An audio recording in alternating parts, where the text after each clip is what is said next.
Imagine a prehistoric person walking along a river after the rain. Their foot sinks into a patch of smooth, sticky earth. It is not like sand. It is not like loose dirt. It clings to the skin. It holds the shape of a footprint. When they press it between their fingers, it bends instead of crumbling. They roll it into a small ball. They flatten it. They press a thumb into it. For a moment, the ground becomes something they can shape. That simple moment leads to a much bigger question.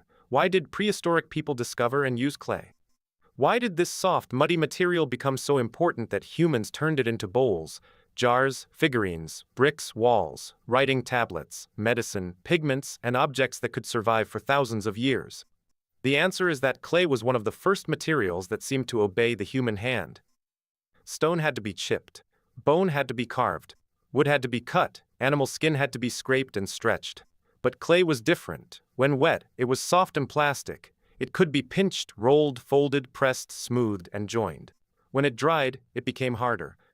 And when it was exposed to enough heat, it changed again. It stopped behaving like mud and became ceramic, hard, durable, and much less likely to soften back into earth. This made clay almost magical, but not in a supernatural way. It was magical because it changed states in a visible, practical way. Wet clay could become a shape. Dry clay could keep that shape. Fired clay could become something much stronger. A person did not need advanced theory to notice this. They only needed hands, fire, patience, and repeated experience. The first discovery may not have been pottery at all. It may have begun with touch. People walking near rivers, lakes, wetlands, and seasonal mud flats would have noticed that some earth was smoother and stickier than other earth. Children and adults could press fingers into it, make small figures, patch cracks, seal gaps, or shape lumps without planning a technological revolution. Clay invites play because it remembers touch. Fire changed everything. Humans had been using fire long before pottery. Around hearths, clay-rich soil could be heated again and again. A wet patch near a fire might dry. A clay floor under a hearth might harden. A lump of clay left too close to flames might come out changed. At first, this may have seemed like an accident. But accidents become technology when people notice them, repeat them, and teach the result to others. The earliest fired clay objects we know were not cooking pots. Some of the oldest known fired clay objects are small figurines and animal shapes. That matters because it means clay was not only discovered as a practical container. It was also used for imagination, ritual, symbols, and experimentation. Before clay became a kitchen tool, it may already have been an artistic and social material. At Dolny Viestanis, in what is now Czechia, archaeologists found early ceramic figurines and the remains of a kiln-like firing structure, dating roughly between 28,000 and 24,000 years ago. The site includes many fragments of fired clay figures, including human and animal forms. Some were broken, possibly intentionally. Whether they were ritual objects, experiments, symbols, or part of social performance, they show one thing clearly: prehistoric people were already learning how clay and fire work together. This is important because many people imagine pottery as something that appeared only after farming and permanent villages. In some regions, that is partly true. Farming communities needed storage jars, cooking vessels, and building materials. But globally, the story is more complicated. Pottery did not wait for agriculture everywhere. In parts of East Asia, hunter-gatherers were already making ceramic vessels long before farming became dominant. One of the most important examples comes from Xianrendong Cave in Jiangxi, China. Pottery sherds from this site have been dated to about 20,000 to 19,000 years before present, that is before agriculture. These were not farmers storing wheat in barns. They were late Ice Age foragers using clay containers in a world of wild foods, changing climates, rivers, caves, fires, and seasonal survival. Japan gives another powerful example. Early Jomon pottery was made by hunter-gatherers, and chemical studies of charred residues on pottery suggest that some vessels were used to cook aquatic foods such as fish. This tells us that pottery was not just about grain storage. It was also about changing how people processed wild foods. A pot allowed food to be simmered, softened, mixed, and cooked with water in ways that roasting over open flame could not easily achieve. This was a major breakthrough. If you roast meat or fish directly over fire, fat and juices can drip away into the flames. If you cook in a container, more of those liquids stay in the food. You can boil bones, soften roots, cook seeds, make stews, render fats, prepare shellfish, and feed children or elders with softer food. Clay pots made fire more useful because they allowed humans to combine heat and water. Clay also solved another problem. Where do you put things? A hand can carry only a little water. A leaf leaks. A basket is useful, but it may not hold liquid unless sealed. Animal skins can carry water, but they are not always available and require preparation. A clay vessel could hold water, seeds, grains, nuts, oil, pigment, medicine, fermented food, or leftovers. Once people learned how to make stronger vessels, clay became a technology of storage. But clay is not easy. A beginner might think you can dig clay from the ground, shape it, and throw it into a fire. Sometimes that works badly. The object cracks. It warps, it breaks. It explodes because trapped water turns into steam. Early potters had to learn that clay needed preparation. They could mix it with temper: sand, crushed shell, crushed stone, plant fibers, or ground up broken pottery. Temper made the clay easier to dry and fire, and it helped vessels survive heat and use. This knowledge was not discovered in one afternoon. It came from failure. A pot cracked, so someone dried it longer next time. A wall collapsed, so someone mixed in straw. A vessel exploded, so someone learned not to fire it wet. A pot leaked, so someone changed the shape or firing.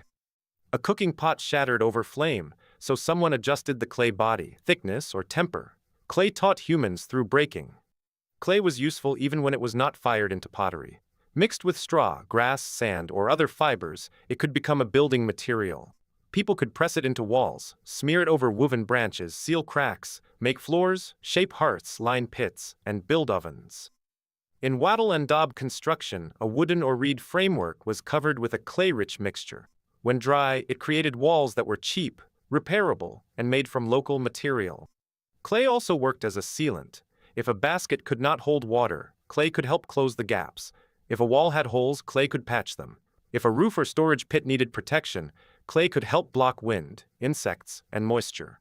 It was not perfect waterproofing in every situation, but it was better than leaving gaps open. This made clay valuable not because it was rare, but because it was everywhere and adaptable. Clay was also a memory material. A handprint pressed into wet clay could remain. A cord pressed into the surface could leave a pattern. A figurine could hold the shape of an animal, a body, or an idea. A token could stand for a number, a promise, or an object. Unlike a drawing on skin or wood, fired clay could survive water, insects, and time. This made clay useful not only for cooking and building, but for symbols. Much later, in Mesopotamia, clay became one of the great tools of record keeping. In Sumerian cities such as Uruk, scribes pressed reed styluses into soft clay tablets to record goods, labor, transactions, and administration. If a tablet was temporary, it could be left unfired and reused. If it needed to last, it could be dried or fired. Clay helped turn memory into archive. It became a surface where civilization could write itself down. Clay also entered medicine and body care, but this must be explained carefully. Many cultures have eaten certain clays or used clay on the skin. Clay can absorb water, bind some substances, cool the skin, cover wounds, or act as a mineral material in folk healing.